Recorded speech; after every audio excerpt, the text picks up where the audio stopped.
Hola, bienvenidos a otra edición del portal del Villegas. Los fines de semana no hay muchas noticias. Ustedes saben que esto lo hago no el día mismo en que aparece el video, sino que en la noche anterior. Así que por supuesto hay algunas cosas que escapan a mi conocimiento. Pero este no es un portal de noticias, para eso está la radio. Si ustedes quieren estar al día, al minuto con las noticias, aquí examinamos las cosas que nos parecen de algún interés, a veces también de alguna importancia y en ocasiones simplemente porque son curiosas. Y no sé si es importante, yo creo que no, ni siquiera sé si es curioso. Las declaraciones del señor Alejandro Navarro en este foro de Sao Paulo, que es una asamblea que se reúne cada cierto tiempo y junta ahí a lo más granado del izquierdismo, el progresismo, el marxismo y la revolución mundial para ponerse de acuerdo en nuevos planes, a ver si alguna vez les va bien con esto de finalmente apoderarse de los países y llevarlos a la prosperidad, cosa que nunca ha ocurrido. Apoderarse sí, en algunas ocasiones casi por un siglo. Entonces, este señor Navarro dijo, y esto es prácticamente increíble, que la Constitución venezolana es la mejor de América Latina y una de las mejores del mundo.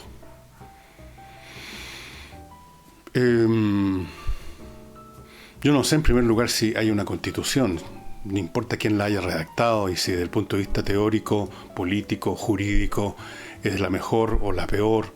El hecho es que no rige simplemente. Cuando hay una dictadura, cuando hay un personaje como Maduro rodeado de un círculo de canallas y de pistoleros y de narcotraficantes en este caso además, y agentes cubanos expertos en el arte de la contrainsurgencia y de la represión, no hay ninguna constitución, ni buena ni mala, que rija, de manera tal que este comentario es completamente absurdo, no tiene existencia. Está hablando de una constitución que no opera.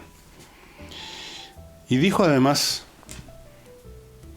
yo quisiera para Chile una asamblea constituyente como la que hay acá en Venezuela, es decir, la asamblea constituyente, no la asamblea legislativa que fue votada por el pueblo, sino que la asamblea que creó Maduro y su círculo para reemplazar a la asamblea legislativa, para cumplir las funciones de ser servidores, obedientes, serviles de Maduro y su régimen. Así que lo que quisiera Alejandro Navarro es que tuviéramos en Chile también un Congreso elegido a dedo por el gobernante de turno.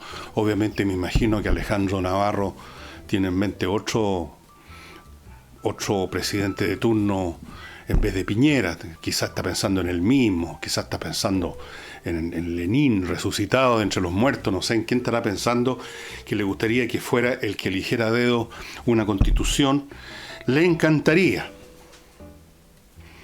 Y dijo, por supuesto, que la constitución que rige a Chile tiene mal olor.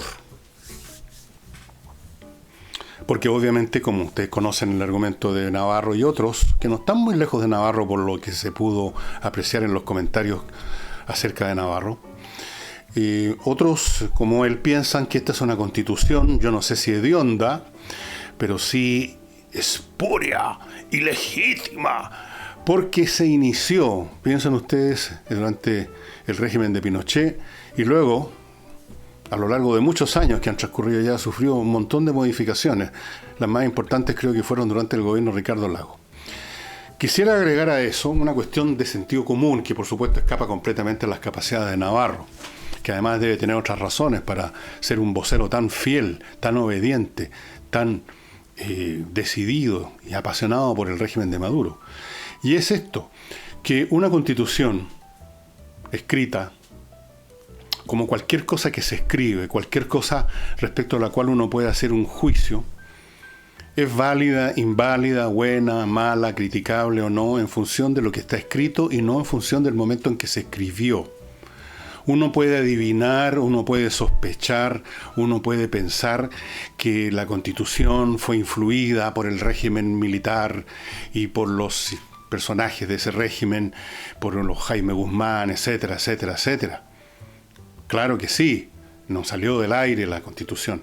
Pero en definitiva lo que uno examina es qué es lo que esas personas y otros escribieron.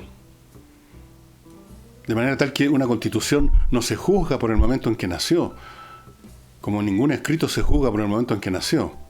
Se juzga por lo que hay en ese escrito propiamente tal, se juzga de acuerdo a su mérito. Eso es lo que hace cualquier persona medianamente inteligente, pero quizás sea mucho pedir. Fuera de eso, porque uno podrá escarbar esa Constitución y decir, bueno, efectivamente aquí en las cosas que están escritas hay aquello que la gente de izquierda llama algo así como los reductos del pinochetismo, cosas así. Ok, se puede examinar y discutir eso. Pero recordemos que esa Constitución, precisamente porque algunos examinaron esas cosas, sufrió un montón de cambios bastante importantes. Si ustedes se dan el trabajo, cosa que yo creo que ninguno de ustedes se lo ha dado, y lo digo de frentón, aunque se enojen, de leerla y de leerla comparada con otras constituciones, se van a dar cuenta que los epítetos que se arrojan contra ella de la izquierda son como mínimo algo exagerados.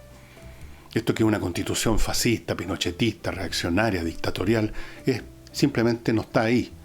Eso es una imputación absurda. Es como que uno fuese a decretar como mala toda la literatura que se escribió en la época de Stalin. La literatura que se escribió en la época de Stalin, uno tiene que leerla primero antes de calificarla. No puede decir, no, tiene que ser mala porque se escribió en la época de Stalin. Uno sospecha que sí tiene que ser mala porque se escribió dentro de ciertas determinantes ideológicas. Pero aún así uno tiene que examinar porque de repente habían algunas, como por ejemplo las obras de Bulgakov, que escribió su famoso libro El Maestro y Margarita en la época de Stalin, y es un extraordinario libro. Claro, lo tenía que escribir a escondida y se moría de susto que algún día llegaran elementos de la KGB a revisar su casa y encontraran esos manuscritos. Hay que revisar las cosas de acuerdo a su mérito y luego hacer los juicios correspondientes. El señor Navarro, en cambio, no hace ningún juicio con el cerebro, sino con el olfato, y decretó que la Constitución tiene mal olor. Bueno, ese es Alejandro Navarro, al cual lo hemos visto en muchas instancias de este tipo. Yo creo que les he contado que lo vi en un video, por algún lado lo debo tener, que me mandó un amigo, en que aparece Alejandro Navarro vociferando en una asamblea política en Venezuela, en presencia de Maduro y de todos los demás. No le podían quitar el micrófono al hombre. Era más papista que el Papa, era más madurista que Maduro. Me recordó la clase de energúmenos, más o menos descerebrados, que uno escuchaba, digamos, los primeros 5 segundos, en la época, los 60, en las universidades, promoviendo la revolución mundial, promoviendo ir a incendiar Santiago para echar abajo el capitalismo. No muy distinto. Así que ese es Navarro, no hay que darle mucha pelota. Yo creo que sirve, en todo caso, cumple una función social. Navarro es como la caricatura, debería estar en el Museo de Cera Lavín, del fanatismo de izquierda,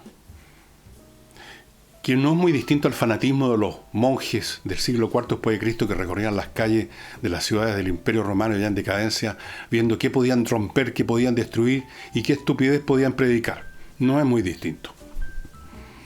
No le han dado mucha bola, desde luego la derecha lo criticó, no sé si para qué perder el tiempo. En la izquierda, por supuesto, se fue un poco más benévolo con Alejandro. Bueno, dijo uno, todos sabemos cómo es Alejandro, la pasión que tiene por defender al régimen de Maduro.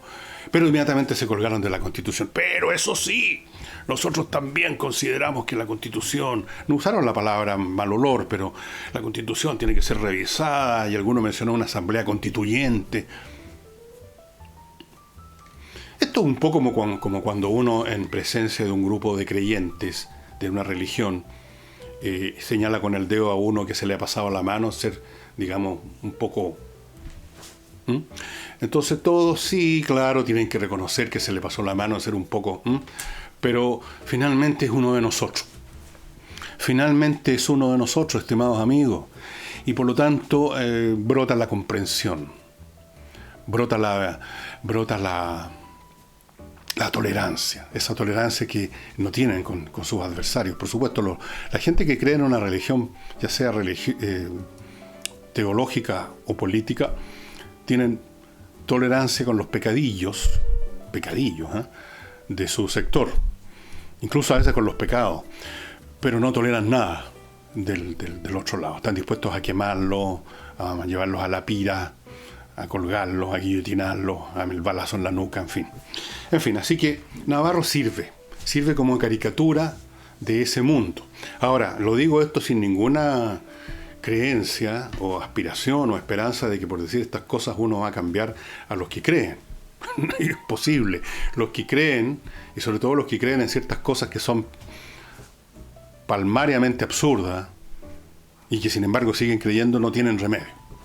Así que yo no creo que mañana un montón de jóvenes que están en este momento sumándose a las filas del progresismo o que ya están metidos medio a medio con el ceño fruncido porque son todos muy serios los revolucionarios, ninguno de ellos va a cambiar de opinión ni de su postura por lo que diga Alejandro Navarro en Sao Paulo. Pero lo que yo les voy a decir ahora son cosas diferentes, queridos amigos. Primero, antes que se me agoten las fuerzas, les recuerdo que ustedes tienen la oportunidad de lavar muy bien su ropa sin estarse preocupando a cada momento si les queda o no detergente, porque aquí vienen 10 litros que duran montones de lavado. Un excelente detergente desarrollado en Chile, Lavo Club, es una empresa chilena, desarrollada por chilenos, ingenieros químicos chilenos. El detergente es muy bueno. Viene en esta presentación que ofrece esta comodidad de no estarse preocupando a cada momento de poner en la lista el detergente. Y otra comodidad adicional es que cuando se le esté terminando este tanque, después de muchísimos lavados, usted llama al Lavo Club y le vienen a llenar el tanque de nuevo. Y por supuesto, como usted va a quedarse con este tanque per sécula, usted le va a ahorrar al medio ambiente un montón de plástico. Porque todos los plásticos finalmente, toda la basura va a dar al mar, o gran parte de ella. O se queda contaminando la tierra, no es mucho mejor. Así es que ya sabe, el Lavo Club, estimados amigos, muy buen detergente, se lo rellenan en la casa, ni un problema. Les recuerdo además al bufet de abogados de Salinas y Ojeda. Estas personas se especializan en temas civiles, como por ejemplo temas de familia, todas las cosas que se suscitan cuando se muere alguien y todo el mundo empieza a disputarse hasta el televisor del año 70 del pobre muerto o muerta, o temas de divorcio que son complicados, y hay muchos temas civiles. A veces algunos de estos temas civiles derivan a temas penales o laborales que no son especialidad. No empiezan con esos temas, Salinas y Ojeda, pero si llega el caso que usted entre en ese territorio, lo van a seguir atendiendo, no lo van a dejar botado, no le van a decir, ok, ahora contrate a otro abogado. No, Salinas y Ojeda lo toma usted, o usted los toma a ellos más bien, hasta el final del día. Y el final del día suele ser victorioso. Tienen un excelente bitácora de éxitos jurídicos, que es lo que importa. Por supuesto, los éxitos jurídicos no pueden ser garantizados 100%, todo depende de la decisión de los jueces, pero tener a muy buenos abogados como son Salinas y Ojeda aumenta enormemente, sobre todo si usted tiene un buen caso, la probabilidad de salir victorioso. Y eso es lo que le ha pasado a muchos clientes de Salinas y Ojeda. Y muchos clientes de Hey, el corredor inmobiliario más rápido de todo el oeste, de Chile, de todos lados. Muchos clientes también han aquilatado la eficiencia de este hombre. Hey está en este negocio de la inmobiliaria desde que tenía 18 años. No sé yo por qué razones le gustó. Hay gente que le gusta una cosa y ya, pues. Eso se llama vocación, creo. Le gusta, ya está, es un viejo de 40 años, imagínense, un anciano. Entonces tiene un montón de experiencia y sabe vender muy rápido. Eso es la cuestión que le interesa a los que ponen un inmueble en venta. Lo quieren vender, ojalá el otro día poner el aviso. Pero normalmente, tal como son las cosas, o el puro anuncio o los corredores comunes y corrientes se toman muchísimo tiempo. Hayes se toma muy poco tiempo. Es además un excelente corredor cuando se trata de buscar un arrendatario para lo que usted quiera arrendar, o para administrar las propiedades que usted tenga, si tiene muchas propiedades, si usted es un rentista. Le recomiendo además, si usted quiere comprar y no vender, que le eche una mirada al sitio en Instagram, que está aquí a mi lado, de Hey, donde tiene unas cositas muy especiales ahí en su sitio para que usted las vea. No se las vaya a perder.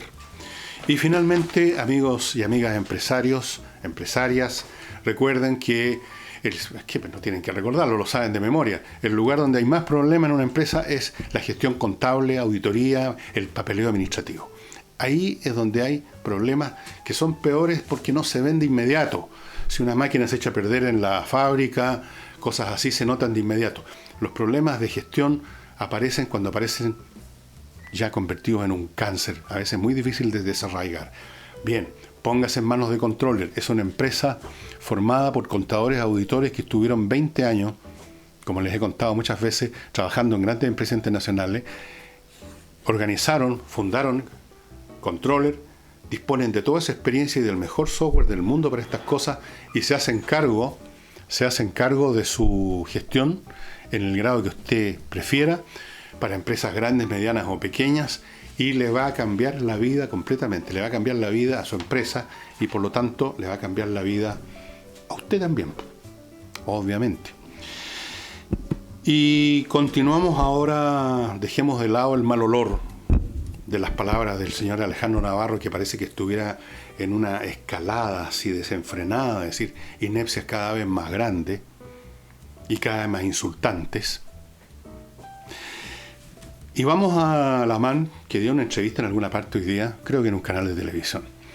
Y alguien le preguntó sobre la candidatura a Lavín, porque aunque parezca increíble, ya está seriamente la clase política chilena pensando en las candidaturas presidenciales. Ya, ahora. No conocen otro juego, parece. Entonces, refiriéndose a Lavín, Alamán dijo que es un fuerte candidato, que es una fuerte figura de la centro-derecha, en fin, los halagos, las adulaciones o los reconocimientos, si ustedes quieren, normales y de rigor, ¿no es cierto? Alamán es un caballero. Pero inmediatamente dijo, eso sí, para ser candidato a la presidencia no basta con tener un museo de cera.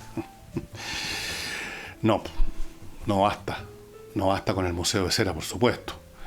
Tampoco basta con mencionar el museo de cera, Andrés. El museo de cera, yo no lo conozco, no voy a ir al museo de cera, no me interesa el museo de cera, no me interesa ver en cera a nadie, apenas me interesa ver en carne y hueso a nadie, mucho menos en cera. Pero es el tipo de cosas que tienen un cierto aroma, ya que estamos hablando hoy día, estamos con los olores, un cierto aroma a lavinismo. Este tipo de cosas, así como vistosas, atractivas, novedosas. A ver, ¿de cuántas me acuerdo yo? El botón del pánico, que nadie lo apretó en su vida. Un botón del pánico. O sea, uno iba por el Paseo Ahumada, por ejemplo, alguien te ponía un cuchillo aquí y tú le decías, permiso un momentito, déjame ver dónde está el poste para tocar el botón del pánico. Era una cosa como esa. ¿Cuál era la probabilidad que alguien que estaba siendo asaltado pudiera estar justo al lado del botón del pánico? ¿O cuál podría ser la utilidad del botón del pánico si uno lo tocaba después de los 5 o 10 minutos de trauma, después que uno lo asalta? Bueno, no sé. O que lo tocara otra persona. Pero nunca pasó nada con el botón del pánico. Yo no sé si quedará algún botón del pánico en Santiago. Después tuvimos la idea que ya comenté de despejar el smog de Santiago con una avioneta desde la cual echaron un poquito de agua. Algo un poco más que un vaso whiskero. Y bueno, yo no sé dónde estudian matemáticas, física los políticos para no tomar en cuenta cuántos kilómetros cúbicos de aire hay sobre una ciudad como Santiago, cuánta agua se necesitaría para supuestamente lavar los gases con agua, cosa que no ocurre. Los gases no son lavados por el agua. El hollín sí, pero no una molécula de gas. En fin, era un absurdo por donde se mire, pero era novedoso. Iban a solucionar el problema del smog con una avioneta. Después tenemos las playas las playas lavinísticas. No sé dónde eran, creo que cerca de la ex estación Mapocho.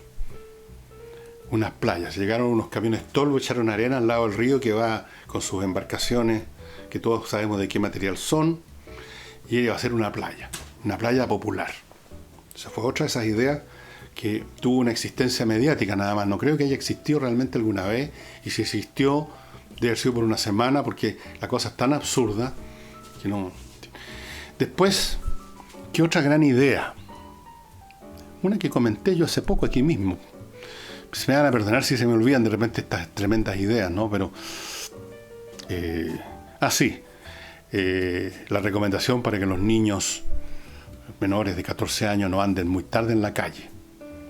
Se iba a dejar una recomendación que la gente, dijo Lavín, podía pegar con un imán, como hace todo el mundo, en el refrigerador, ¿no? Junto con el letrero que dice, qué sé yo, surcedor chino en tal parte, y la otra cosa una botillería, el letrerito que decía, cuidado, acuérdese que su hijo, que están a lo mejor tomándose una botella de pisco, vaya a decirle que se vuelvan para la casa.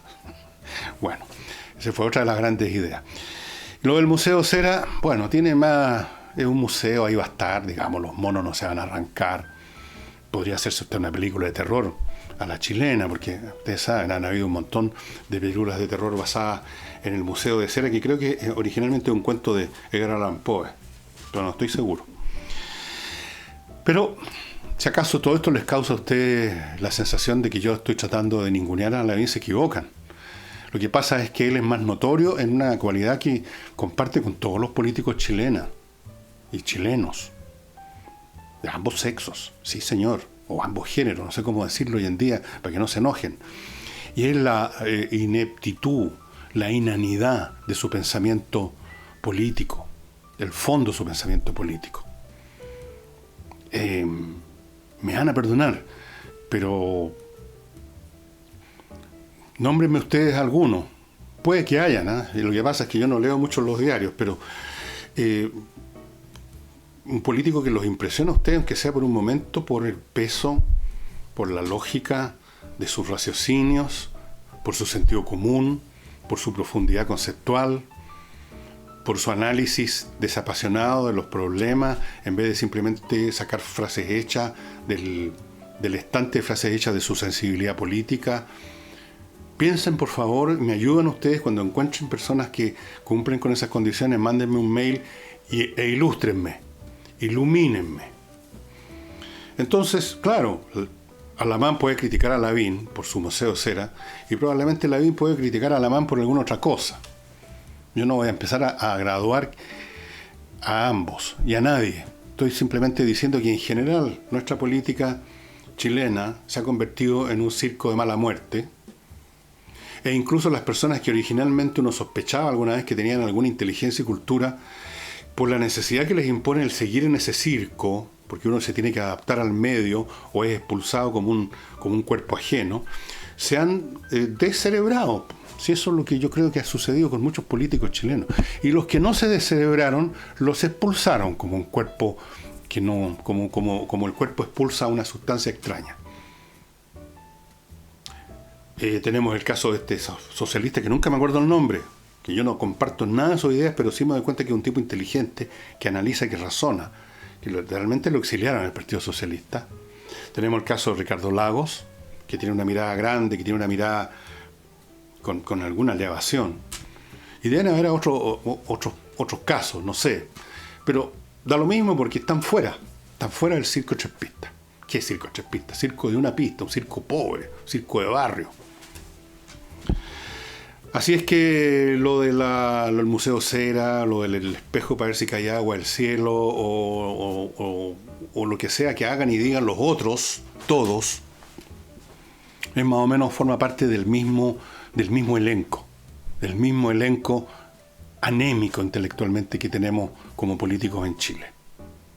En algunos casos, como Navarro, yo creo que se llega a extremos que son de caricatura.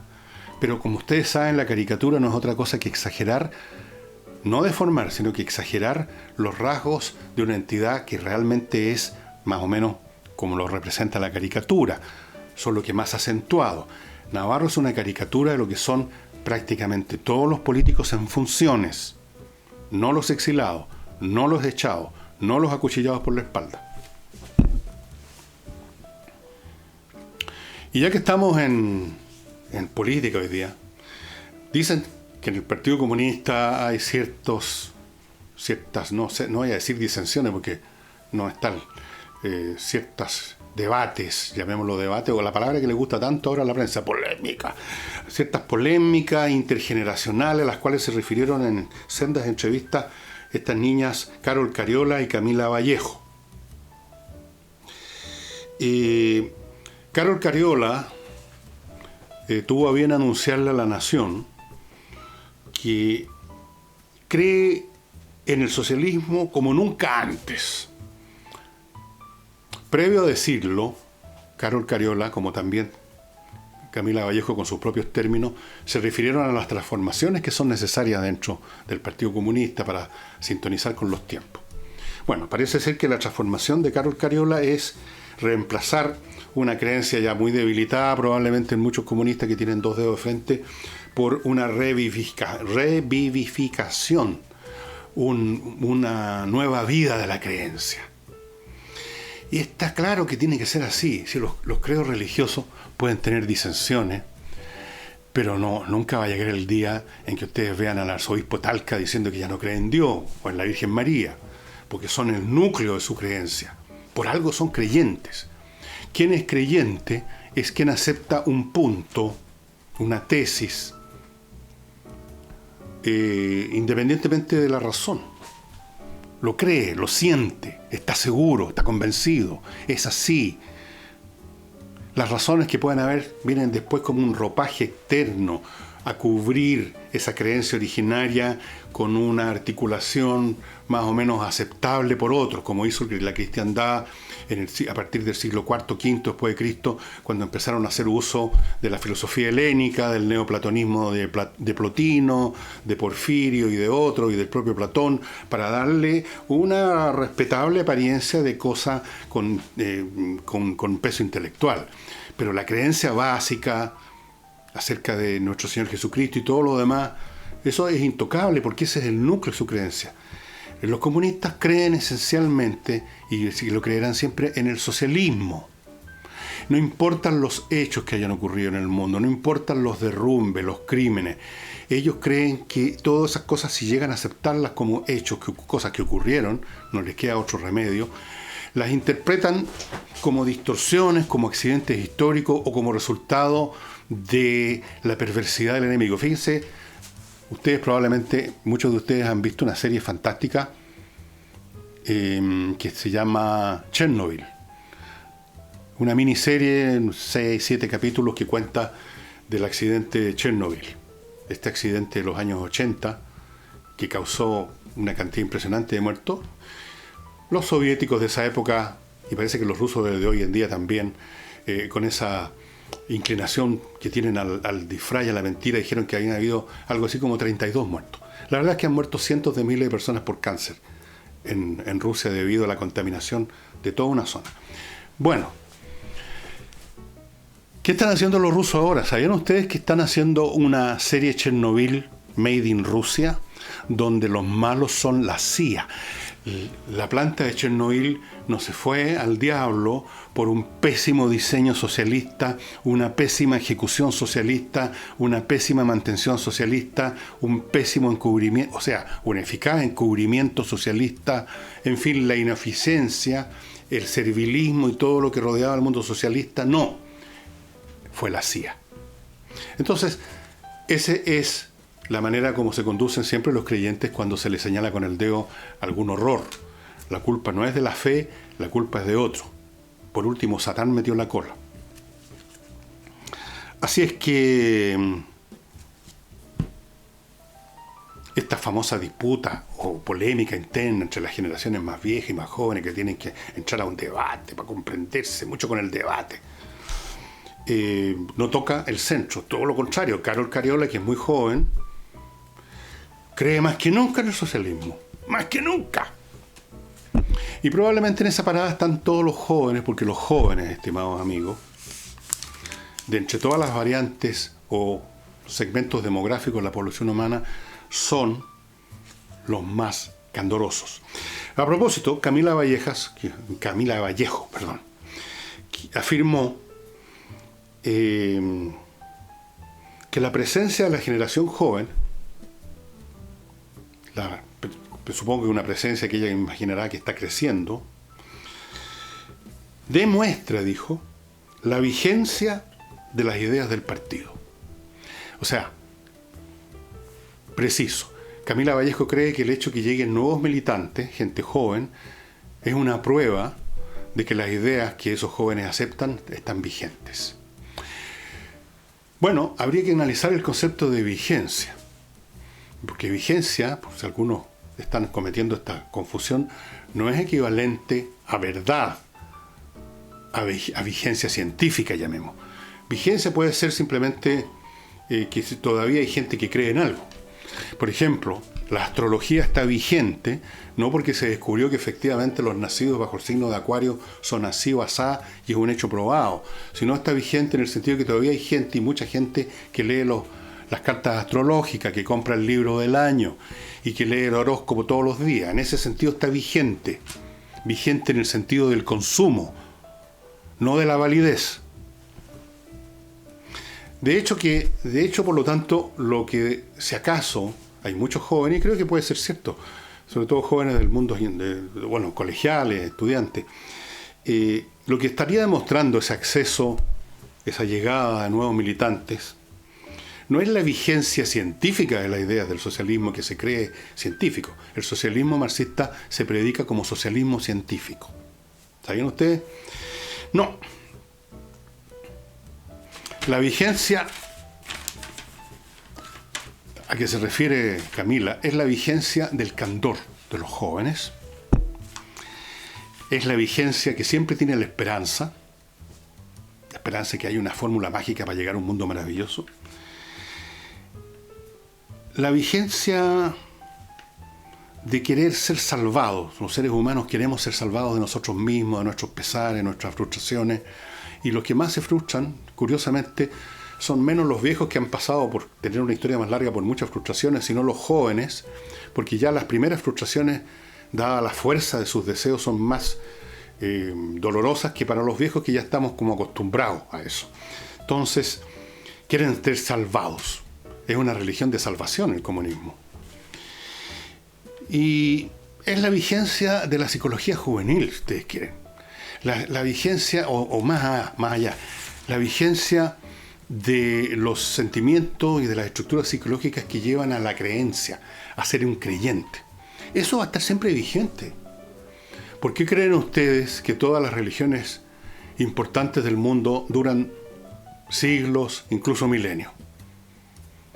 Porque se probó que nuestro Señor Jesucristo ascendió al tercer día hacia los altos cielos.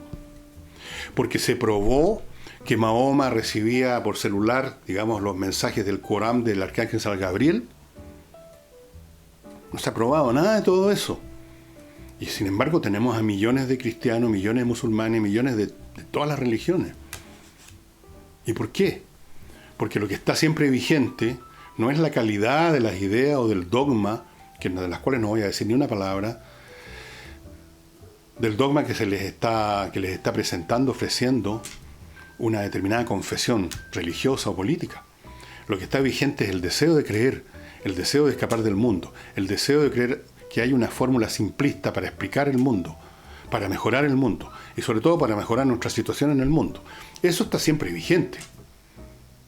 Claro que sí. Claro que de vez en cuando alguna de estas confesiones empieza a perder un poco su atractivo entre las nuevas generaciones. Pero no porque las nuevas generaciones se hicieron más racionales, no porque las nuevas generaciones nacieron todas con un CI de más de 120, no porque las nuevas generaciones de los 4 o 5 años que están estudiando y no llegan y creen en cualquier cosa. No, un llamamiento religioso político pierde su atractivo entre los jóvenes porque apareció otro que es más atractivo, que es más llamativo, por último que tiene esa virtud que es la novedad, que es muy importante, siempre. Por eso es que todos los productos se ofrecen nueva fórmula avanzada, nuevo envase, nuevo esto, nuevo lo otro. eso no pierde nunca vigencia. Así es que de las ideas socialistas no solamente no se está demostrando la vigencia, nunca tuvieron vigencia desde ese punto de vista. Para información de Camila Vallejo y de todos los jóvenes comunistas, que ninguno de los cuales por supuesto está viendo este programa, las ideas de Carlos Marx, en las cuales se apoya todo su tinglado ideológico, fueron refutadas cuando todavía no había ni muerto Carlos Marx. Yo les recomiendo a los interesados, los pocos interesados que puedan haber en estos temas que son casi teológicos, revisen lo que escribió, las fórmulas matemáticas. Hay que saber un poco matemática, pero es accesible. Un señor que se llamaba von Babeck, si no me equivoco, que demostró los errores en la teoría de la plusvalía, que es el centro de gravedad de la teoría marxista, que a su vez es el centro de gravedad del socialismo científico, socialismo científico. Y no fue el único, ¿eh? Entonces, la vigencia que tenía el marxismo ha sido religiosa, ha sido la vigencia en el espíritu de millones de personas. Y por supuesto que la tiene hasta el día de hoy en un grupo, yo diría, numeroso de jóvenes, que son los más dados a creer, a sumarse a un credo, a convertirse, a reclutarse. Los viejos, incluso un viejo común y corriente que no tiene especiales luces, por último por experiencia, por último por cansancio, ya no cree mucho en los cuentos de hadas. Ya no cree mucho. Fíjense ustedes que a propósito de eso, seguramente ya saben que el nazismo encontró sus más exaltados y entusiastas seguidores entre los jóvenes alemanes, la juventud alemana. Si los jóvenes son siempre los que militan en estas cosas. Y los sectores más reacios a seguir a Hitler, los que le hacían el quite o iban a las marchas por obligación, porque no fuera a ser de que el compañero de oficina después lo denunciara, que es lo que ocurre en estos casos, en estos regímenes totalitarios. Todos tienen que hacer la comedia. Los que le hacían el quite al servicio militar, los que cuando llegaba el momento de pedir voluntarios se iban al baño justo en ese momento, los que fueron más reacios a participar en todo fueron las personas mayores de 40 años. Alemanes comunes y corrientes, pero que venían de vuelta de todas estas cuestiones. Entonces, los credos que ofrecen la salvación van a estar siempre vigentes, eso no les quepa ninguna duda, aunque nunca hayan tenido vigencia sus ideas. El nazismo nunca tuvo ni una vigencia. Si ustedes se dan la molestia de leer un libro tan farragoso, tan mal escrito y tan ridículo desde el punto de vista científico, ideológico, filosófico, como es Mi lucha, Mein Kampf, de Adolf Hitler, ustedes quizás se van a decir, no puede haber ninguna persona normal en este planeta que se tragara esta cuestión. Esto es una sarta de estupideces. Pero ¿quién les dijo a ustedes que los nazistas siguieron a Hitler hasta el final? Porque leyeron cuidadosamente Mein Kampf y dijeron, vaya, aquí esta es la verdad revelada. Acaba de llegar Hitler, le entregaron esto en el monte Sinaí, esta es la verdad revelada. No, no fue por eso. No fue por eso. No fue por razones, sino que por la falta de razones, por el llamamiento, por el deslumbre de pertenecer a un movimiento, por estar con otros jóvenes, el uniforme, el saludo, ahora el puño en alto, la sensación de ser los elegidos que van a cambiar el mundo, que vienen a salvar el mundo. Eso está siempre vigente, Camila. Ahora, yo sé que usted no me está escuchando, así que esto de decir, esto estará siempre vigente, Camila, sí, señores, amigas y amigos del portal, es un gesto retórico nada más. No creo que haya nadie dentro de esas sensibilidades que vea este programa, porque incluso los que ponen la manito para abajo y algunos comentarios bastante imbéciles a veces también no se han dado la molestia de ver o escuchar ni siquiera un segundo el programa. Y eso sería todo, estimados amigos. Espero que tengan una muy buena semana. Ojalá que llueva otra vez, ¿no? Estaría bueno otra lluviecita, ¿no creen ustedes? Este es uno de los años más secos que he visto en mi vida, que ya se extiende por 70 años, dicho sea de paso. Y a ver si mañana, hoy día no encontré algo a mano y se me venía encima la hora, algún libro para mostrarles, puede ser literatura, pero puede ser otra cosa, que yo crea que ustedes no conocen mucho y que pueda ser valioso para ustedes conocerlo y leerlo y descubrir algo nuevo. Eso sería todo por hoy. No olviden que mi libro está en el portal El Villega, lo pueden comprar ahí todavía. No olviden que está en las librerías y no olviden que está en Amazon también, lo pueden comprar ahí, especialmente con mayor razón los que están viviendo fuera de Chile. Y uno de estos días les vamos a contar en un video especial cómo fue que se escribió, en qué circunstancias se escribió y por qué se escribió mi último libro, Grandes Invitados. Será hasta mañana y muchas gracias.